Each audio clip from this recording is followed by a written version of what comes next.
পাখিটায় আমার ছিল না রে, মিথ্যে মায়ায় পুষেছিলাম বুকেরই ভিতরে। আপন ছেড়ে উড়াল দিলি কোন সে অজানাতে, বুকের ঘরে কষ্ট লাগে কলিজার ভিতরে। পাখিটায় আমার ছিল না রে, মিথ্যে মায়ায় পুষেছিলাম বুকেরই ভিতরে। আপন ছেড়ে উড়াল দিলি কোন সে অজানাতে, বুকের ঘরে কষ্ট লাগে কলিজার ভিতরে। দর্শক দেখেন, গ্রামে এই যে ধানের গাছ তুলতেছে। দেখছেন, আপনাদের আঞ্চলিক ভাষা আপনারা এটা কি বলেন? ধানের বীজ বীজ বীজ তুলতেছে, ঠিক আছে? হ্যাঁ, কেমন আছেন? ভালো আছি।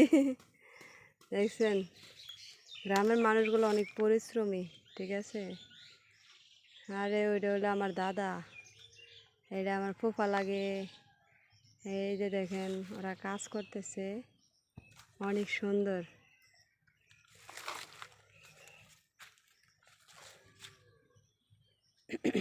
আমি এখন বাগানে আসছি লেবু তুলতে, ঠিক আছে? অনেক সুন্দর, প্রচুর রোদ উঠছে। দেখেন কত মালটা ধরে আছে গাছে, প্রচুর মালটা। এই যে মালটা, তো আফসোস আমি এগুলা সবসময় মালটা দেখে যাই কিন্তু খেতে পারি না। মালটাগুলো তার আগে শেষ হয়ে যায়, মানে যখন সিজন হয় মালটার তখন আমি আর থাকি না। আমি থাকি মালটার থেকে অনেক দূরে।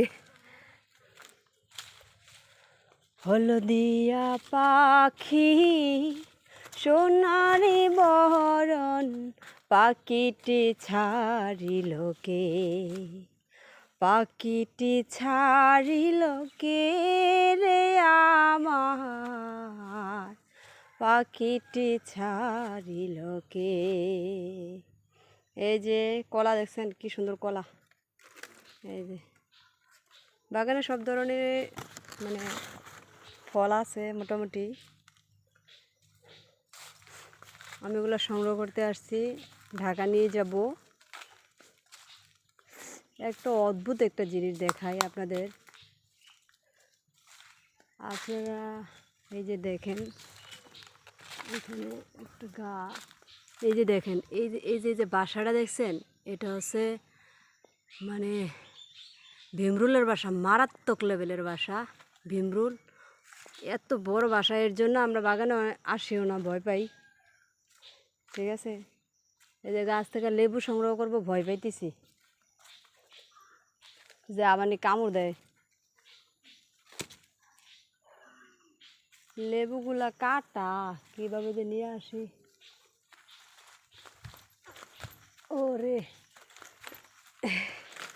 এই যে লেবু, মানে কাগজি লেবু, ঠিক আছে? মানে দেশি পাতি লেবু আর কি। এই যে দেশি পাতি লেবু।